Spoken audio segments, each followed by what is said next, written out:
yang penuh rahmat dan kasih sayang, yang membawa kami kepada kebaikan-Mu ya Bapa. Terima kasih Bapa. Kami dapat menaikkan syukur, hormat, dan pengagungan kepadamu. Itu semua karena Engkau Tuhan sangat baik bagi kami semua. Engkau memberkati setiap anak-anak-Mu yang hadir ya Tuhan dengan rahmat-Mu. Engkau memberkati gereja-Mu di tempat ini. Sebentar kami akan masuk dalam pemberitaan firman Tuhan. Biar nama-Mu Tuhan yang tinggikan, dimuliakan. Tutup bungkus kami semua dengan perlindungan kuasa darah anak domba Yesus Kristus. Pagari kami Tuhan dengan pasukan malaikat yang kudus. Lindungilah kami ya Tuhan. Ya Roh Kudus, berbicaralah kepada kami. Tuntunlah kami semua. Tuntunlah hamba-Mu dalam berbicara dan berkata-kata firman Tuhan. Biarlah Engkau Tuhan yang dimuliakan. Terima kasih Bapa. Kami berdoa di dalam nama Tuhan Yesus Kristus. Mari percaya sama-sama katakan amin. Ya, silakan duduk Bapak Ibu. Shalom Bapak Ibu. Luar biasa pagi hari ini. Kita semua diberkati dengan puji-pujian di tempat ini. Amin. Ya, puji Tuhan. Haleluya. Sekalipun ya banjir beberapa waktu, tapi tetap bersuka cita ya. Tetap bersuka cita ya. Ya, katakan kiri kanan, karena Tuhan baik. Karena Tuhan baik. Iya, jujur saya harus akuin bahwa beberapa hari yang lalu saya mengalami satu kegembiraan karena kata dari khotbah yang dinaikkan oleh di doa pagi itu oleh Bu Sri ya. Ada satu kata yang berkata tak terselami kasih Tuhan. Saya terhentak gitu. Lalu saya langsung cari lagu itu. Tak terselami bagiku, sungguh indah. Lama saya ambil gitar, ya gitarnya kebetulan mati talinya 2, jadi ya tapi enak juga rupanya kalau kita lagi on fire gitu. Setelah 2 pagi itu saya tetap berulang-ulang saya putar lagi lagu itu, saya ambil yang instrumen, selalu saya ambil juga Andy Ambarita ya, kebetulan itu satu marga sama saya dengar berulang-ulang, itu kata-katanya, luar biasa ya.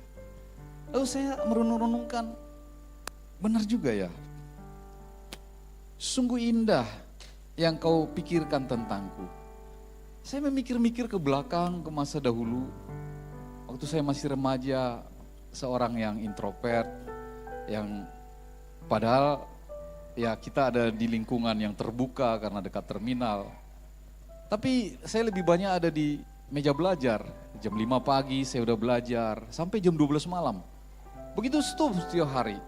Jadi kawan-kawan saya dulu sempat bilang, wah udah kamu gak usah ikut-ikutan kita, kamu belajar aja. Tapi itu membuat saya seorang yang tidak peduli dengan orang lain, merasa pintar, sombong, dan angkuh.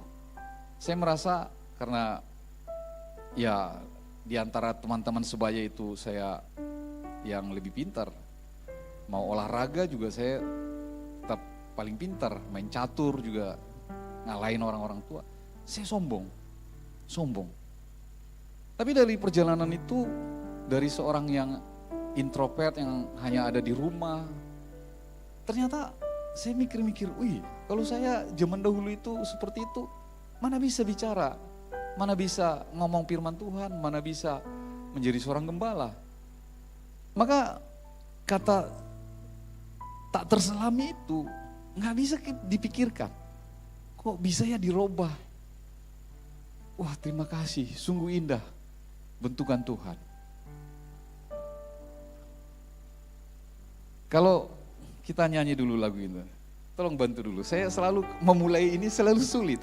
Anak saya di rumah tadi malam bilang, Bapak ini selalu pals, dia bilang gitu. Saya bilang, ya gak apa-apa, yang penting bisa nyanyi aja hasilnya gitu. Gak apa-apa pals. Kemanakah aku dapat pergi, menjauhi rohmu yang suci, kau sahabat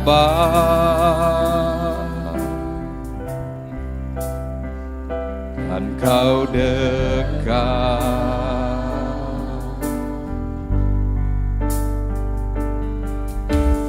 Bahkan seluruh pengabdianku tak bisa membalas kesetiaanmu, sungguh mulia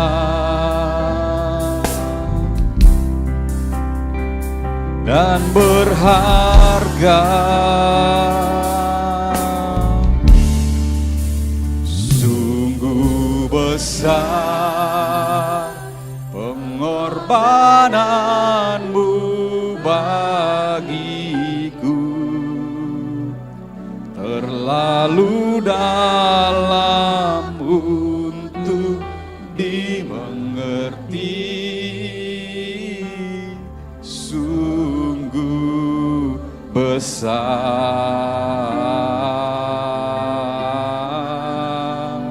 sungguh indah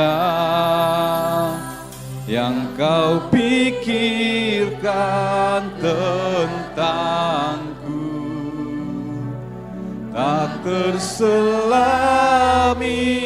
bagiku.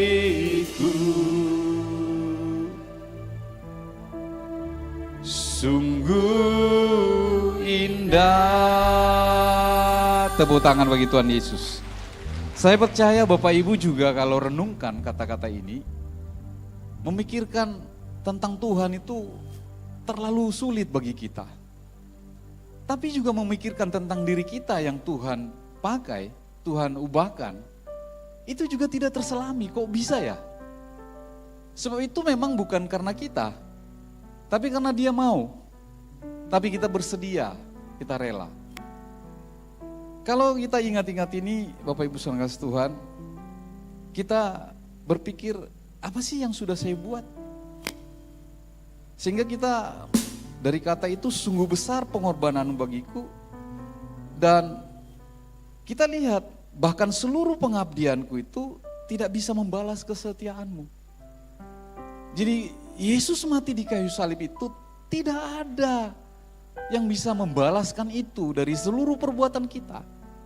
Sebab kita tidak sampai di levelnya dia itu sampai rela mati bagi semua orang, supaya semua orang diselamatkan. Bapak, Ibu dan saya, saudara dan saya.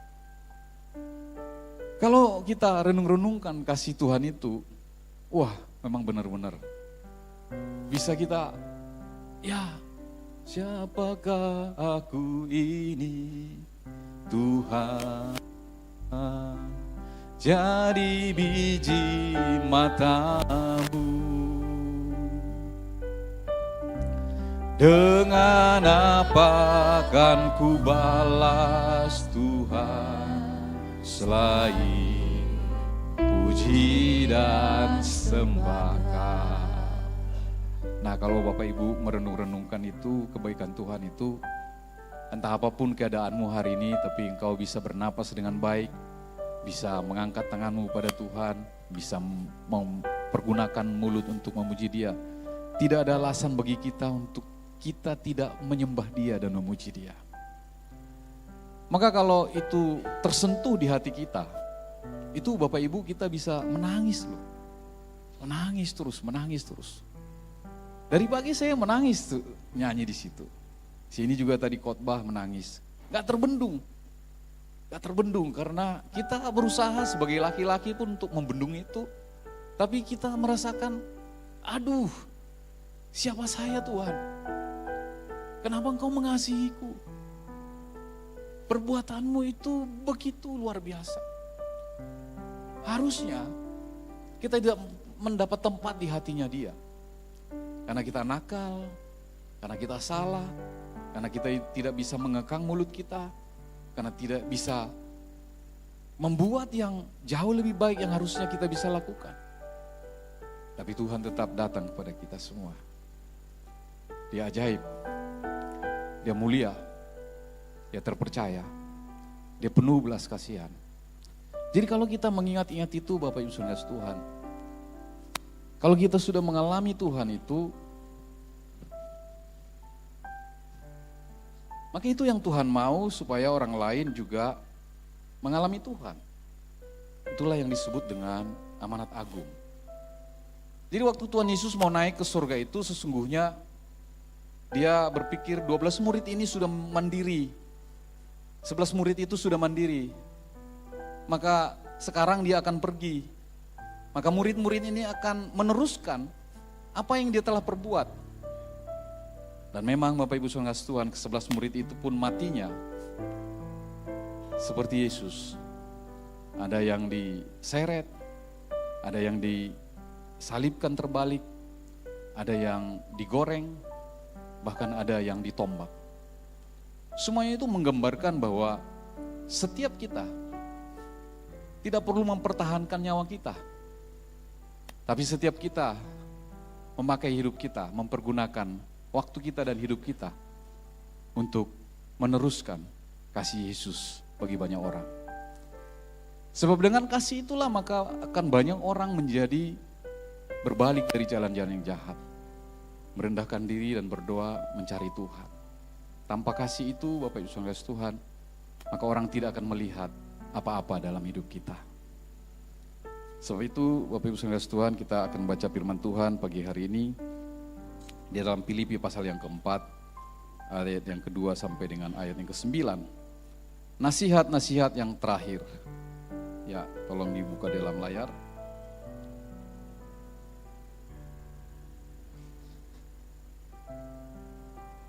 Oh, sudah ada.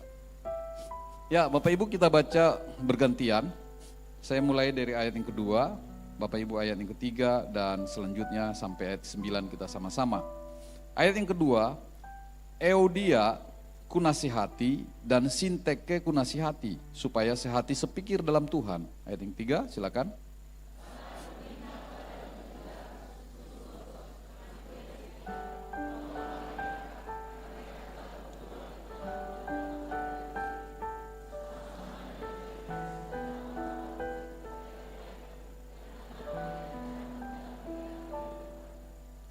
Bersukacitalah senantiasa dalam Tuhan, sekali kelayu katakan bersukacitalah.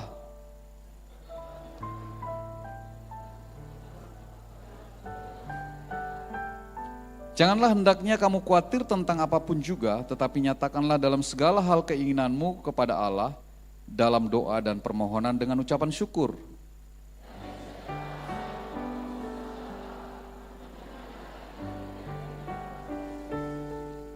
Jadi akhirnya saudara-saudara, semua yang benar, semua yang mulia, semua yang adil, semua yang suci, semua yang manis, semua yang sedap didengar, semua yang disebut kebajikan dan patut dipuji, pikirkanlah semuanya itu. 1, 2, 3.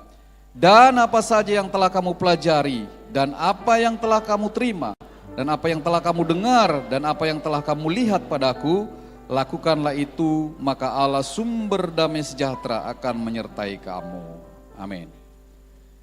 Nah di ujung ayat ini, ayat ke-9, Rasul Paulus berbicara kepada murid-murid itu, kepada orang-orang itu atau murid-murid dia itu, dan apa yang telah kamu pelajari, apa yang kamu pelajari, dan apa yang telah kamu terima, dan apa yang telah kamu dengar, dan apa yang kamu lihat padaku, lakukanlah itu.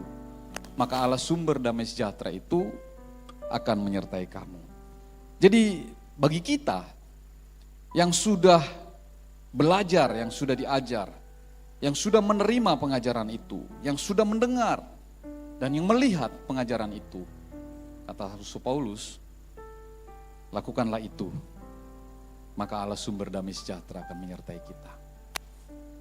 Jadi ada orang-orang yang sudah diajar, sudah melihat, sudah menerima semua itu, maka Rasul Paulus pun berkata, lakukanlah semuanya itu, maka Allah damai sejahtera itu akan menyertai kamu. Dia tahu bahwa murid-murid ini perlu dinasihati. Nah, sama seperti kita Bapak Ibu Saudara Tuhan, perlu dinasihati.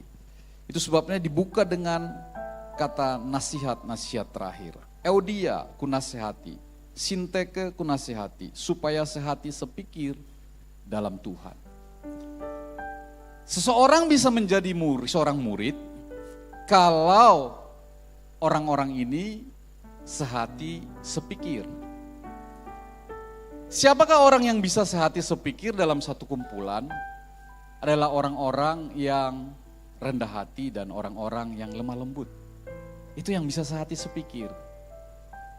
Tapi kalau dia nggak bisa terima, dia nggak bisa memahami, hanya melihat yang buruk, hanya melihat yang baik di dia, atau melihat yang sempurna di dia, yang tidak sempurna sama orang, atau mungkin dia tidak suka kepada orang lain, maka Bapak Ibu saudara Tuhan dikatakan supaya sehati sepikir dalam Tuhan. Karena di dalam Tuhan itu ada kasih. Karena di dalam Tuhan itu ada kasih. Karena itu Tuhan selalu, saya buka tadi dengan bagaimana saya menceritakan diri saya. Tuhan selalu melihat kepada orang-orang yang berdosa, yang susah, yang sedang mengalami kesulitan. Tuhan tidak melihat kesempurnaan dari hidup manusia, tapi justru Dia melihat dengan kasih. Karena dengan kasihlah kita bisa menutupi segala kesalahan, segala kekurangan. Maka itu Eunike, Euodia dan Sinteke ditegur, dinasihati. Jangan engkau melihat yang sempurna pada orang lain. Jangan engkau paksakan kesempurnaan bagi orang lain. Tapi hendaknya engkau sehati sepikir dengan mereka. Harus memahami orang lain. Seringkali kita berharap orang lain sempurna, tapi kita aja gak sempurna. Seringkali juga kita menuntut, harusnya dia begitu. Tapi kita juga kalau ada di posisi itu belum tentu. Maka kata sehati dan sepikir ini berbicara tentang kerendahan hati dan kelemah lembutan. Murid yang terlatih adalah murid yang sudah dewasa rohani. Ditandai dengan perubahan di dalam pikiran dia, di dalam jiwanya. Lalu di ayat ketiga dikatakan, bahkan kuminta kepadamu juga, Sunsugos, temanku yang setia, tolonglah mereka. Nah, ada temannya Rasul Paulus namanya Sunsugos, tapi harus diminta juga. Karena ternyata Rasul Paulus pun tahu bahwa sekalipun orang-orang bisa mengikuti dia, belum tentu bisa melakukan seperti yang dilakukan oleh Rasul Paulus. Nah itu dia. Tolonglah mereka. Artinya tolonglah kepada orang-orang yang belum sehati dan sepikir itu. Karena mereka telah berjuang dengan aku dan dalam pekabaran Injil. Nah, banyak orang-orang sudah berjuang, tapi juga Bapak Ibu saudara Tuhan, itu belum tentu sehati. Kita duduk ada yang pakai jas ini, kalau kita undang nanti jam 12 kita coba ini, belum tentu ada yang bilang, oh saya ada kepentingan ini, saya kepentingan. Kira-kira kan seperti itu kan? Belum tentu bisa sehati. Tapi puji Tuhan kalau di sini sehati semua. Kalau Pak Gembala bilang, ayo kita nanti jam 3 kita kul 3 ya, langsung datang. Pak Leo aja yang pagi ibadah datang gitu. Karena apa? Karena sehati. Karena sepikir. Itu dia. Jadi kalau ada orang yang susah untuk diajak, ya memang belum waktunya. Enggak usah langsung kita bilang, wah Pak Aye itu orang itu enggak bisa itu. Enggak, belum waktunya, dia belum dewasa. Coba lihat kiri kanan, sudah dewasa ya. Haleluya. Puji Tuhan. Nah masuk di ayat yang keempat, dikatakan begini, bersukacitalah senantiasa dalam Tuhan. Sekali lagi kukatakan, bersukacitalah. Karena Rasul Paulus tahu bahwa murid-murid itu banyak beban, banyak penderitaan, banyak juga masalah keluarga. Maka itu memang, kalau saya pernah baca bukunya Joyce Meyer, ada 7 pencuri sukacita kita. Sebenarnya orang-orang yang sudah percaya itu, sebenarnya dari dalam hatinya, kepingin itu serius, kepingin sungguh-sungguh, kepingin tekun. Tapi memang iblis suka untuk mencuri sukacita kita. Tapi harusnya kita bisa menang. Seperti Yesus menang ketika dia dicobai di padang gurun. Dia bisa menang melewati setiap kata-kata itu dengan firman Tuhan. Tapi memang kita belum dewasa rohani.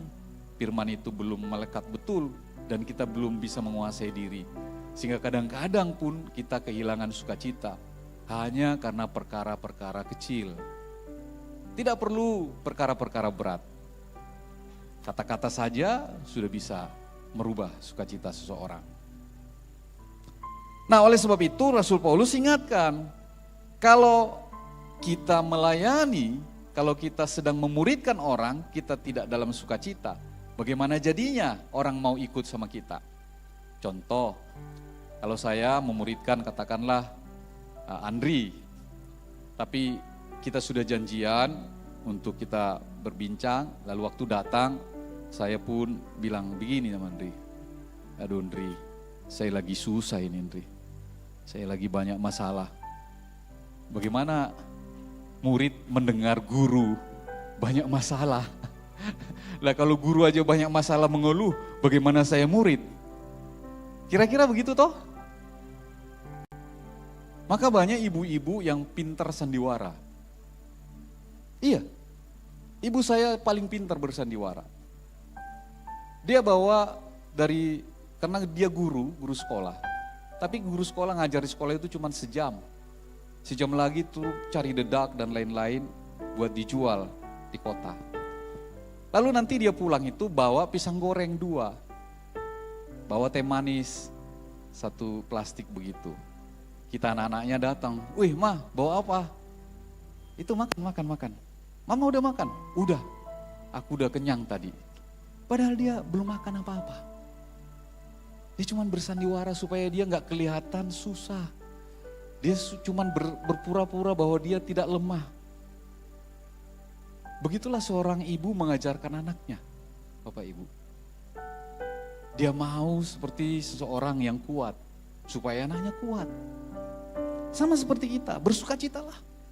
Jadi ada sesuatu yang kita usahakan di dalam diri kita, supaya kita bersukacita setiap hari melawan setiap pencuri sukacita itu. Amin Bapak Ibu. Nah lalu dikatakan janganlah engkau, 5, hendaklah kebaikan hatimu diketahui semua orang, Tuhan sudah dekat. Nah itu dia, hendaklah kebaikan hatimu diketahui semua orang. Ada banyak orang yang baik dikatakan, tapi dia ada di rumah terus, berdiam diri terus seperti saya tadi dulu. Saya bilang saya introvert karena belajar aja jam 5 sampai jam 12, jam 5, jam 12 setiap hari. Bahkan hari Minggu pun gak pernah ke gereja gara-gara belajar. Tapi gak ada orang yang bisa merasakan kebaikan. Tapi kalau saya pergi ke acara, orang bilang, baik itu.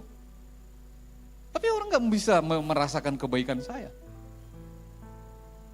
Satu kali saya pergi ke rumah inang tua saya yang hari ini meninggal kemarin.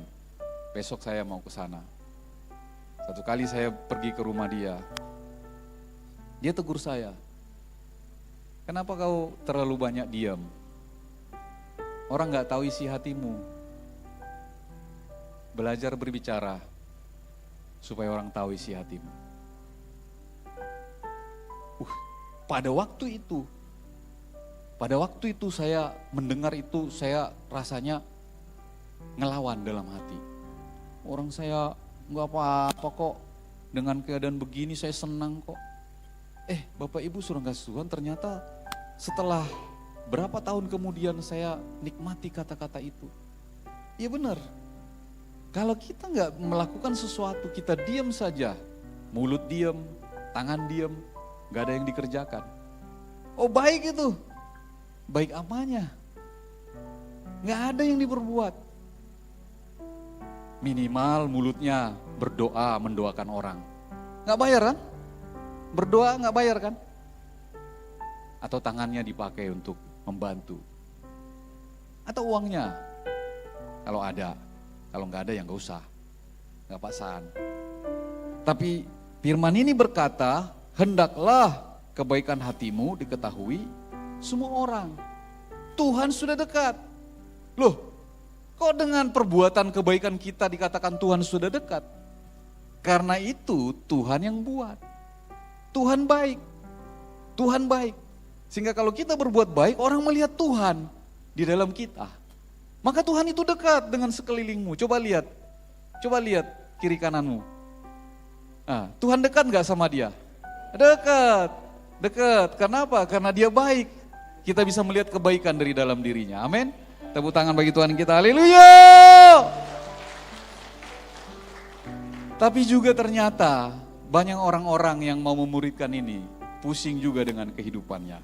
Sehingga dikatakan janganlah hendaknya kamu khawatir tentang apapun juga, tapi nyatakanlah dalam segala hal keinginanmu kepada Allah dalam doa dan permohonan dan ucapan syukur. Ternyata para pemurid pun banyak masalahnya. Pak Leo pendeta juga ada masalahnya, Pak Leo ya. Saya pendeta gembala juga ada masalah. Pak Deli juga pendeta ada masalahnya. Semua kita ada masalah. Tapi firman ini menguatkan kita supaya kita jangan khawatir tentang apapun juga. Amin. Jangan khawatir. Kemarin kita di SICC dikatakan, ada khawatir apa? Kita lawan dengan firman. Ada khawatir apa? Kita lawan dengan firman. Ada khawatir apa? Kita lawan dengan firman. Sehingga patah pencuri kekhawatiran itu, pencuri sukacita yang membuat kita khawatir itu kita patahkan. Kita patahkan dengan firman Tuhan. Amin Bapak Ibu. Nah, itu dia. Jadi kalau kita sudah siap dengan demikian, ayat yang ke-7, damai sejahtera Allah melampaui segala akal akan memelihara hati dan pikiranmu dalam Kristus Yesus. Sepertinya mudah mendapat damai sejahtera. Tapi kalau kita nggak lalui tahapan-tahapan tadi, maka kita belum sampai kepada damai sejahtera. Nah, tapi kalau kita sudah lalui, maka kita datang selalu membawa damai. Kalau masih ada anak-anak Tuhan datang membawa keributan, belum bisa memuridkan, belum dewasa rohani. Kalau ada anak Tuhan masih kepahitan, belum bisa memuridkan. Hanya orang-orang yang dewasa rohani yang siap untuk memuridkan. Amin Bapak Ibu. Maka kalau orang sudah mengalami damai sejahtera, apa yang terjadi dalam hidupnya? Jadi akhirnya saudara-saudara, ayat yang selanjutnya. Semua yang benar, semua yang mulia, semua yang adil, semua yang suci, semua yang manis, semua yang sedap didengar, semua yang disebut kebajikan dan patut dipuji, pikirkanlah semuanya itu. Kalau orang-orang yang belum dewasa rohani, nggak bisa mikirin itu. Dia hanya mikirin bagaimana dia harus diperlakukan seturut kemauan dia, dan bagaimana orang harus bertindak seperti dia mau. Wah itu, yang adalah nuntut orang berbuat baik pada dia, nuntut orang mengerti dia, dan nuntut. Yang akhirnya Bapak Ibu Saudara Tuhan, orang ini akan kesulitan. Itu sebabnya banyak orang yang, mohon maaf, bisa bercerai. Banyak orang juga yang bisa pindah gereja. Dia cari di sana nggak ada, dia cari di sana tetap. Kalau terus kita mencari-cari itu nggak akan bisa ketemu. Nggak akan bisa. Karena damai sejahtera itu datang dari Tuhan. Kalau yang tadi itu kita semua kerjakan mulai dari atas. Sehati sepikir, bertolong-tolongan, lalu bersukacita, kebaikanmu diketahui orang, jangan kamu khawatir, maka damai sejahtera. Kalau damai sejahtera sudah memenuhi kita, maka ini yang akhirnya. Maka ada orang-orang yang kita lihat, kok gak pernah susah ya orang itu ya. Padahal susah beneran, tapi gak pernah kelihatan susah dalam hatinya. Ya biasa saja. Ya memiliki semuanya, artinya itu sukacita itu. Sekalipun uangnya gak ada, gak apa-apa ke gereja. Gak ada persembahan, gak apa-apa Bapak Ibu.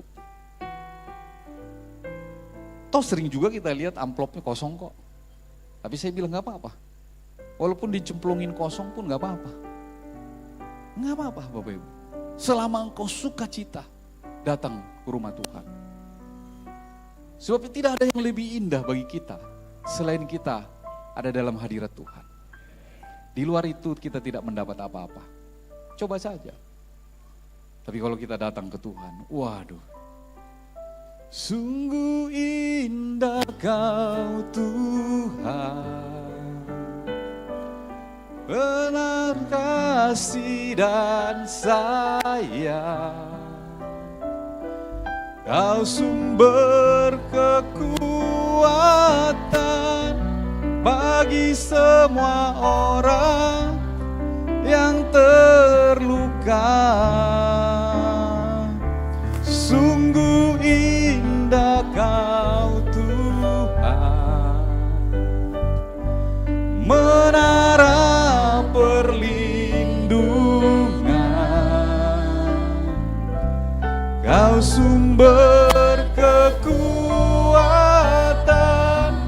bagi semua orang yang membutuhkan. Setiap kali dalam doa pagi saya kalau tersungkur itu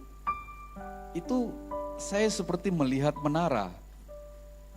Jadi waktu saya lepaskan kata-kata Engkaulah menara perlindungan, kota benteng yang teguh, perteduhan yang abadi, kesanalah hamba-Mu ini datang setiap hari, setiap pagi. Wah, itu rasanya merdeka sekali. Nggak ada yang bisa ganggu kita ketika kita ada di bawah perlindungan itu. Tuhan mengawasi dari atas menara itu, kita ada di dalamnya. Bayangkan Bapak Ibu. Itu indahnya Tuhan kalau kita dalam hadiratnya. Satu kali saya merenung-renung, khotbah apa ya yang paling terbaik buat jemaat. Lalu saya berbincang-bincang dengan kawan saya yang pendeta yang kelilingan. Hampir seluruh Indonesia dia keliling khotbah. Wah, sudah doktor dia. Saya berbincang dengan dia. Coba khotbah apa yang terbaik buat jemaat? Cuman satu khotbah yang terbaik. Supaya jemaat masuk dalam hadirat Tuhan, menyembah Dia. Itu toh. Percuma kita ngomongin motivasi ini dan ini. Kalau orang tidak datang menyembah Tuhan dengan hati yang tulus, dengan tangan yang bersih, tanpa kepura-puraan, tanpa kepalsuan, maka Bapak Ibu Saudara Tuhan, yang terbaik adalah itu. Sebab itu bagian yang terbaik yang dikatakan bagi Maria. Maka Marta tidak mengetahui bagian yang terbaik itu, yaitu duduk di kaki Tuhan, bersama dengan Tuhan dalam hadirat-Nya. Itu yang terbaik bagi Bapak Ibu. Itu yang terbaik bagi Bapak Ibu. Hari ini engkau mendengar firman Tuhan ini, entah khotbah apapun, motivasi apapun, yang terbaik adalah ketika engkau pulang dari gereja ini, engkau mengadakan persekutuanmu dengan Tuhan di dalam hadirat-Nya. Engkau berdoa, engkau menangis, engkau berseru, entah apapun yang engkau lakukan, tapi antara engkau dengan Tuhanmu, gunung batumu, keselamatanmu, menara perlindunganmu. Tepuk tangan bagi Tuhan kita, haleluya. Nah, jadi kalau kita sudah bisa memikirkan semua yang manis, yang suci, yang benar, yang adil, yang apalagi ya tadi, yang disebut kebajikan, maka barulah kita bisa menjadi pemurid. Itulah ayat yang 9.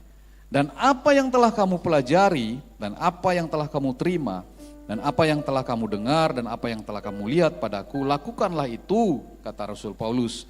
Karena kita telah melihat dari guru, maka kita melakukan itu. Maka Allah sumber damai sejahtera akan menyertai kamu.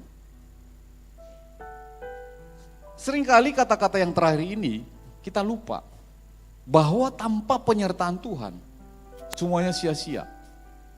Tanpa Roh Kudus semuanya sia-sia.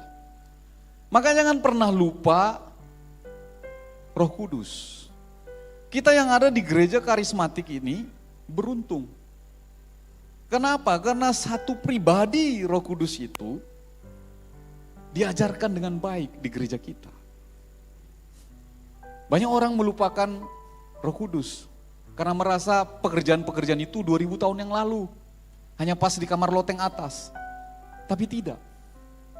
Roh Kudus itu hari ini ada. Sebab dia suatu pribadi. Hari ini ada buat kamu. Hari ini engkau bisa rasakan. Sebab itu aku berbicara kepada Roh Kudus. Berbicara kepada Roh Kudus. Maka ini Allah damai sejahtera ini akan menyertai kamu. Allah yang di sorga jauh.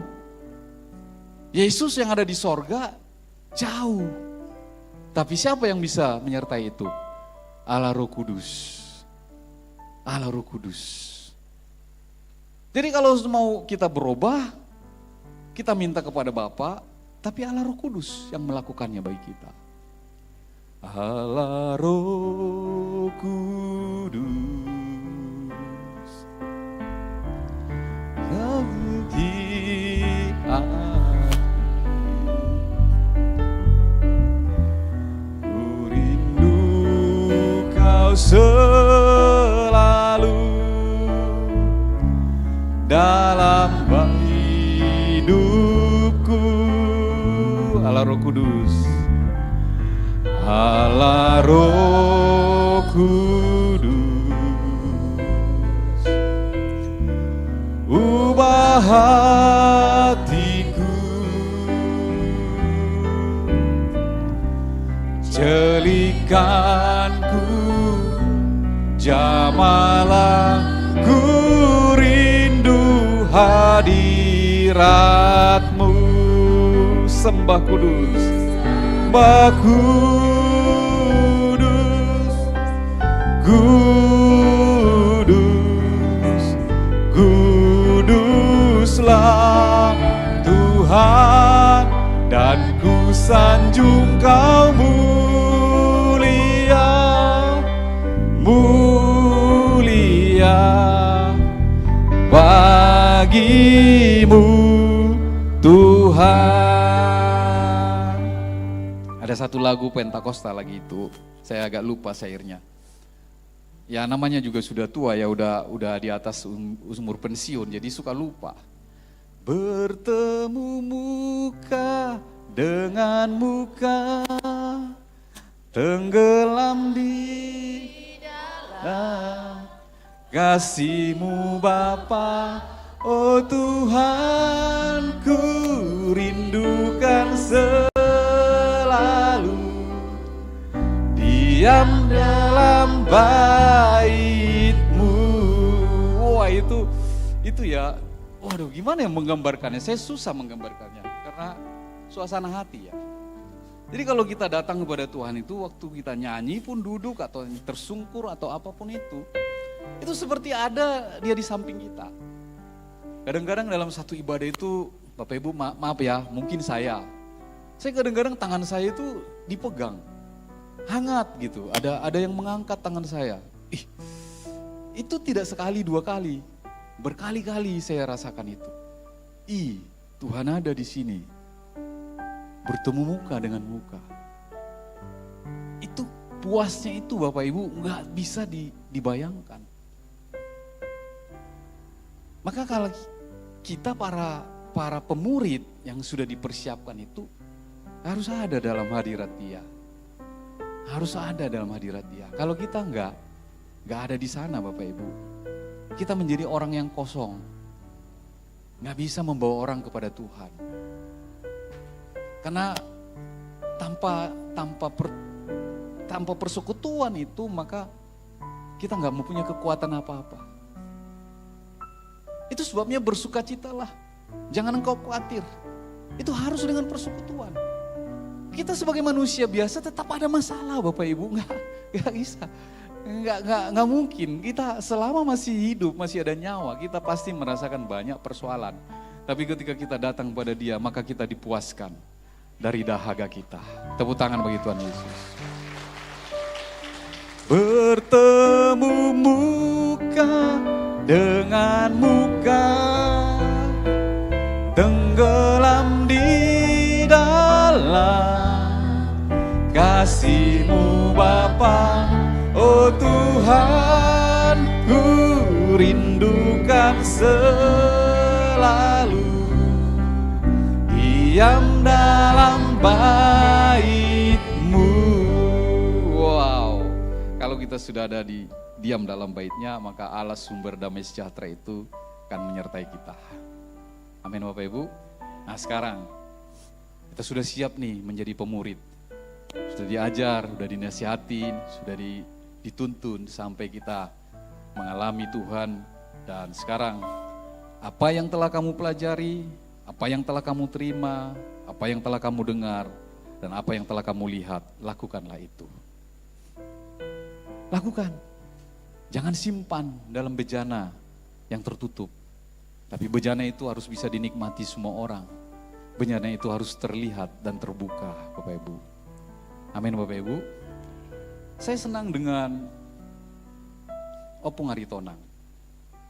Ketika dia bicara sama saya, Pak Gem, saya udah ada 2-3 orang loh bawa ke gereja dari seberang, anak-anak gadis. Saya kaget.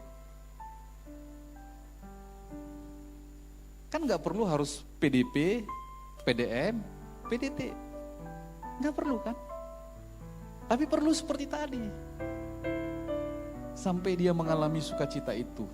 Sebenarnya ketika kita bisa berbicara itu, sukacita itu kita lepaskan. Kita mengalami kasih itu, kita mengerti itu, kita lepaskan. Nah itu Bapak Ibu. Jadi ibu rumah tangga, bapak rumah tangga, anak rumah tangga, atau siapapun bayi rumah tangga. Semua kita kalau sudah kita dipenuhi sukacita itu, dipenuhi kasih itu, lepaskan. Lepaskan. Bejana itu harus dibuka. Lalu orang menikmati. Lalu orang datang kepada Tuhan Yesus. Wah. Tapi gak cukup sampai di situ Bapak Ibu. Opung Aritonang sudah membuka jalan. Sampai orang dibaptis. Tapi apa yang harus kita lakukan? Di slide yang ketiga. Slide yang ketiga atau keberapa itu? Karena saya lompat, saya gak seperti ibadah pertama tadi, terlalu kaku. Maka saya lompat dengan cara yang berbeda, tapi tujuan yang sama. Keperluan seorang yang bertobat. Ketika saudara memimpin seorang kepada Kristus, apakah saudara bahagia? Pasti ya bahagia. Karena sudah dia datang kepada Kristus. Tentu, semua orang gembira ketika orang berdosa datang kepada Yesus, surga bergembira. Pak Leo dulu suka posting kalau baptis, malaikat di surga bersukaria setelah dibaptis. Benar. Orang-orang yang dibaptis itu menjadi percaya pada Tuhan Yesus. Malaikat surga bersukacita, surga bergembira. Tapi pertanyaannya, tapi apakah saudara puas? Belum. Karena kalau orang hanya menjadi percaya saja, bahaya. Karena di tengah jalan dia akan mengalami gelombang kehidupan. Dia harus diajar, dimuridkan Bapak Ibu Saudara kasih Tuhan. Nah itu sebabnya amanat Yesus kepada kita untuk menjadikan dia murid, bukan hanya sampai bertobat. Siapa yang memuridkan? Yang tadi orang-orang yang sudah mengalami kasih karunia itu, demi kasih karunia itu, demi kasih karunia itu, sehingga yang mulia, yang manis, yang enak, yang sedap, itu semua sudah dialaminya. Ditumpahkanlah itu kepada orang-orang yang baru bertobat. Satu kali di gereja kita ini panggil seorang petobat baru, tapi tiba-tiba orang ini dipakai berkhotbah di mana-mana. Termasuk kita. Kita undang sini. Bangunan ini, saya ingat benar, saya foto bertiga sama Bu Rita. Aduh, saya malu. Saya harusnya hapus di Facebook itu. Karena memang Bapak Ibu akhirnya seorang petobat baru ini seorang artis. Lalu akhirnya dia jatuh lagi karena butuh suami. Dia tinggalkan suaminya yang pendeta, dia nikah lagi, ganti agama lagi. Dan sekarang masih cari-cari suami lagi Bapak Ibu. Sudah nikah berapa kali, ini lagi. Kita tidak menyalahkan beliau. Tapi dulu waktu dia sudah bertobat, tidak ada yang memuridkan dia. Tidak ada yang membuat dia supaya dia mengerti kasih karunia itu. Itu sebabnya Tuhan Yesus bilang, ladang sudah menguning. Tapi tuayan sudah menguning. Tapi pekerja sedikit. Nggak banyak orang yang mengalami transformasi. Sehingga dia bisa menjadi penuai. Banyak orang sudah bertahun-tahun jadi orang Kristen, tapi sampai hari ini belum bisa menjadi penuai. Karena dia belum mengalami transformasi, sehingga tidak bisa menjadi penuai.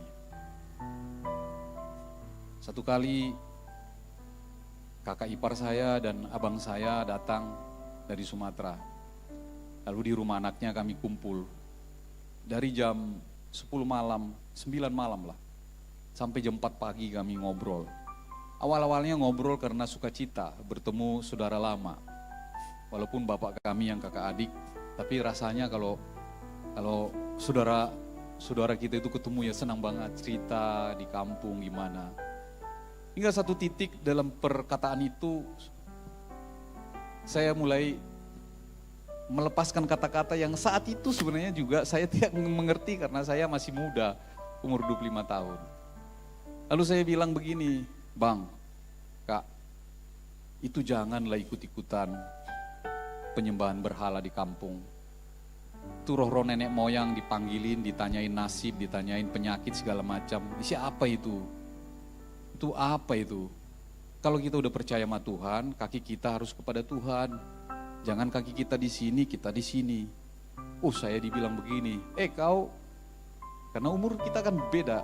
Dia sudah punya cucu, kita masih bujangan, tapi karena orang Batak itu ada level, jadi selevel, abang adik. Dia bilang, nggak kau tahu ya, bapak aku sintua. Di dalam perut mamaku aja aku udah Kristen. Aduh. Kekristenan bukan karena keturunan. Kekristenan itu karena iman yang taat kepada Yesus. Banyak orang di KTP Kristen, tapi belum tentu imannya taat. Tapi orang kalau semakin dia imannya taat, maka semakin besar kasih ada dalam dia. Berbeda dengan orang lain, tapi di edit aja ya. Satu kali saya nonton Edis TV. Edis bilang begini, untunglah banyak orang yang KTP. Karena kalau semakin dia taat, semakin radikal dia. Lalu orang pun semua menjadi kafir. Tapi kalau orang Kristen beda. Semakin engkau taat, semakin engkau radikal terhadap dirimu, bukan terhadap orang lain. Semakin besar kasih yang kau keluarkan kepada orang lain. Amin Bapak Ibu? Mengerti Bapak Ibu? Kalau orang Kristen berbeda. Semakin taat bukan semakin membenci orang lain. Semakin taat semakin mencintai. Musuh pun dicintai. Itu sebabnya Tuhan Yesus bilang kalau ditampar pipi kiri kasih pipi kanan. Kalau diminta baju kasih jubah. Artinya apa? Bukan berarti kalau Pak Agustinus mau saya tampar kiri ya. Lalu Bapak bilang ini kanan Pak. Bukan. Semakin engkau mencintai Yesus, semakin engkau dianiaya. Tapi semakin besar kasihmu kepada orang-orang yang menganiaya engkau. Maka kalau di dalam kumpulan ini pun ada yang tidak suka kepadamu, atau engkau menjengkelkan kepadamu, jangan langsung mau keluar gereja ini. Engkau berarti belum mau dilatih. Justru itu kesempatan daripada Tuhan buatmu. Bagaimana membesarkan kasihmu kepada dia. Semakin engkau doakan. Tapi bahaya loh kalau kita yang berbuat jahat didoakan orang yang baik. Kalau orang baik mendoakan orang jahat, apa katanya? Dia sedang menaruh bara api di atas kepala orang itu. Maka hati-hati berbuat jahat, jangan sakiti teman-temanmu. Kalau engkau didoakan, yang kau sakiti, itu dia lagi naruh bara api di atas kepalamu. Lama-lama kau kepanasan lu, bahaya. Coba lihat kiri kanan. Jangan doakan dulu saya kalau saya salah ya. Saya minta maaf dulu bilang. Mengerti Bapak Ibu? Nah sekarang kita lanjut dulu. Kita lanjut. Ini ingus nih. Nah, pondasi pemuritan itu bahwa ia memerlukan jaminan bahwa orang yang lahir baru dia butuh satu jaminan keselamatan, tetapi harus ada perubahan dalam dirinya. Apa itu? Perubahan sikapnya terhadap dosa. Jangan dosa terus dilakukan, udah salah, lakukan lagi, salah, lakukan lagi. Itu yang dinamakan mendukakan Roh Kudus. Jadi seringkali kita bertanya, apa sih yang dinamakan mendukakan Roh Kudus? Kalau berulang-ulang kita lakukan, berulang-ulang. Pertama kita lakukan, Roh Kudus itu berbicara di hati nurani yang murni. Jangan loh nak, tapi kita kesampingkan, kita bikin 2 kali lagi. Ngomong dia tapi pelan. Kita bikin 3, 4 kali lagi, ngomong dia tapi sudah gak kedengaran suaranya. Akhirnya Roh Kudus bilang begini, ya ampun anakku. Dia berduka karena perbuatan kita. Jadi kalau engkau sudah bertobat, berubah. Jangan lagi ada di tempat yang sama, posisi yang sama, pandangan yang sama, arah yang sama, cinta yang sama. Engkau berubah kepada cinta kepada Yesus. Amin Bapak Ibu. Tepuk tangan bagi Tuhan. Terus, selanjutnya, ya orang yang bertobat itu harus diberi kasih dan harus diterima. Jadi seringkali kita, saya suka perhatikan. Ada orang baru itu, orang baru. Enggak. Semua kita harus terima. Harus ada penerimaan. Harus ada kasih di sana. Seperti bayi-bayi. Bayi itu, kalau bayi lahir itu kasih yang utama. Karena tanpa kasih bayi meninggal. Ternyata penelitiannya gini ya Bapak Ibu, perhatikan baik. Itu di rumah sakit kan ada kamar bayi. Itu bayi-bayi kalau lahir diurut, dijejerin begitu. Ternyata dari pemeriksaan, penelitian, bayi yang dekat pintu itu selalu duluan pulang tanpa harus kena bilirubin atau kena kuning lagi. Kenapa? Karena ternyata kalau ada perawat bayi nggak di sini yang di rumah sakit. Ternyata kalau perawat itu masuk buka pintu, selamat pagi adik-adik, cantik-cantik, ganteng-ganteng. Nah, orang yang dekat pintu lebih dengar. Orang yang agak jauh itu nggak dengar, makin kecil dengarnya. Nah, dia langsung begini-begini, gitu dibilangnya begitu, menggelepar dia. Nah, lebih sehat, lebih sehat. Coba perhatiin istrimu, suamimu, makin lama makin cantik atau makin jelek, atau makin ganteng makin ini. Itu ada tandanya. Semakin kita mencintai istri, pasti dia makin cantik.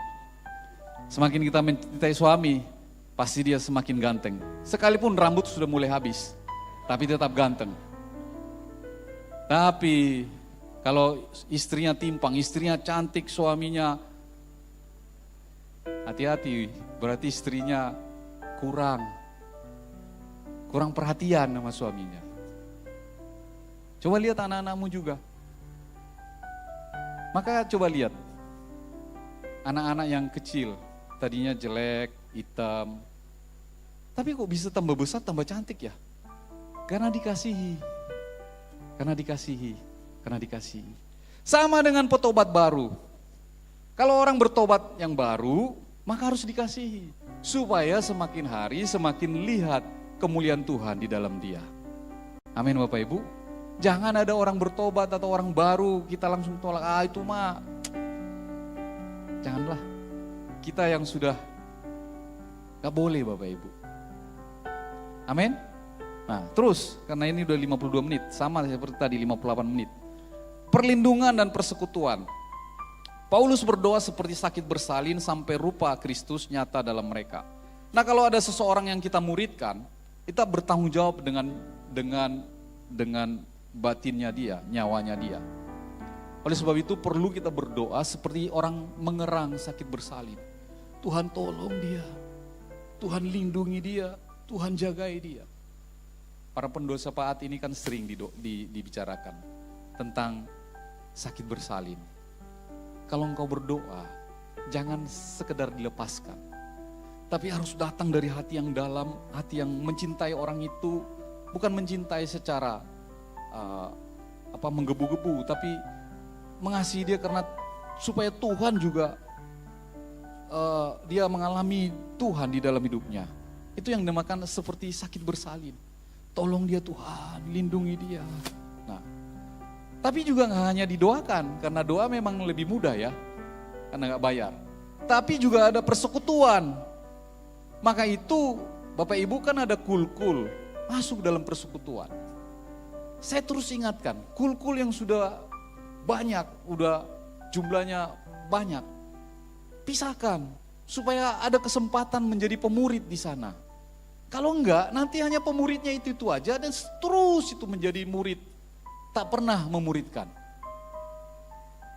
Akhirnya harapan atau tujuan amanat agung enggak tercapai Bapak Ibu.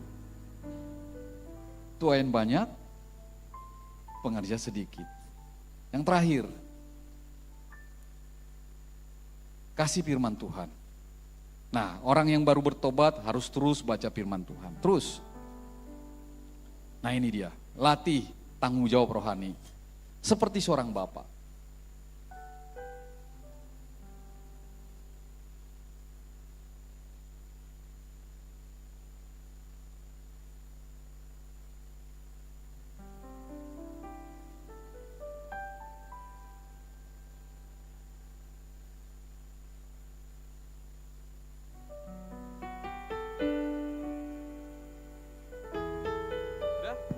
Ya, saya tahu baik, nggak seculas itulah ya.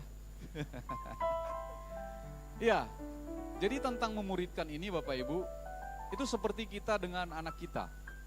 Jadi ada satu bahasa bilang begini, seperti apa engkau mendidik, itu akan terlihat daripada anakmu. Akan terlihat daripada anak kita. Kualitas anak kita menandakan kualitas kita mendidik. Tapi Bapak Ibu, jangan langsung pikir begini, wah anak saya begini, wah berarti saya. Belum. Anak itu seperti tunas. Hari ini dia gagal, boleh, gak apa-apa. Tapi dia harus berkembang Bapak Ibu. Dan yang penting, kita mendidik bukan untuk pintar, tapi supaya dia mandiri. Kita memuridkan, bukan supaya murid itu pintar, tapi supaya dia bisa mandiri memuridkan kembali. Amin Bapak Ibu. Satu kali Ito saya, adik saya yang perempuan yang nomor 2 dari bawah, nomor 3 dari bawah, datang ke rumah kami. Natal kemarin. Lalu dia cerita anaknya itu lulus di Brawijaya Malang, lulus di IPB Bogor, tapi gak mau pergi. Akhirnya dia harus kuliah di swasta supaya bisa pulang ke rumahnya. Karena anak itu gak biasa mandiri, gak biasa dilepas, sehingga dia takut kos di luar kota. Lalu saya tegur dia, jangan bikin anakmu pinter, tapi latih supaya mandiri. Banyak orang yang pintar firman Tuhan, tapi tidak bisa memuridkan.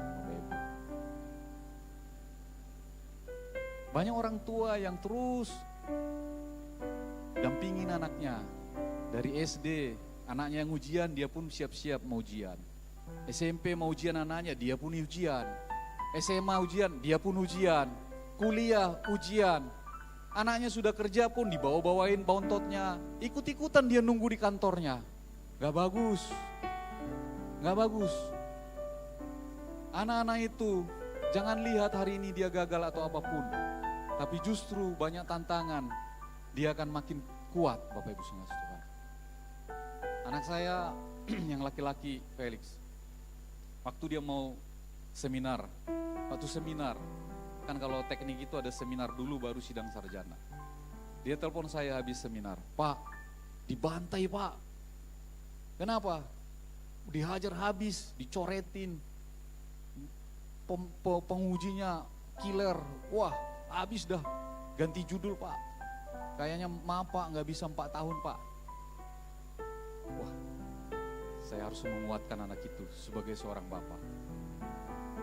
Saya bilang, kamu kuliah bukan untuk lulus.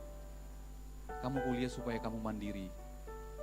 Sebab kalau kamu lulus, tapi kamu gak bisa menghadapi banyak masalah seperti itu, nanti di dunia kerja lebih banyak masalahnya. Justru sekarang kamu bagus dapat masalah itu. Tapi tetap ya harus 4 tahun. Gak bisa lewat. Jadi gimana Pak? Kerjain. Jangan terus engkau merasa kecewa dengan dibombardir dengan kata-kata gak bagus apa. Jangan. Kau harus bangkit. Anak-anak muda, mungkin engkau di kampus begitu. Bangkit. Bangkit. Amin. Gak ada masalah. Itu memang harus dihadapi. Tapi justru itu membuat kita lebih bisa mandiri. Tepuk tangan bagi Tuhan Yesus. Terakhir, kamu telah mendengar bagaimana kamu harus hidup supaya berkenan kepada Allah. Tetapi baiklah kamu melakukannya lebih sungguh-sungguh lagi. Amin. Hari ini kita sudah dengar firman Tuhan. Mari kita lebih sungguh-sungguh lagi. Ayo kita semua bangkit berdiri.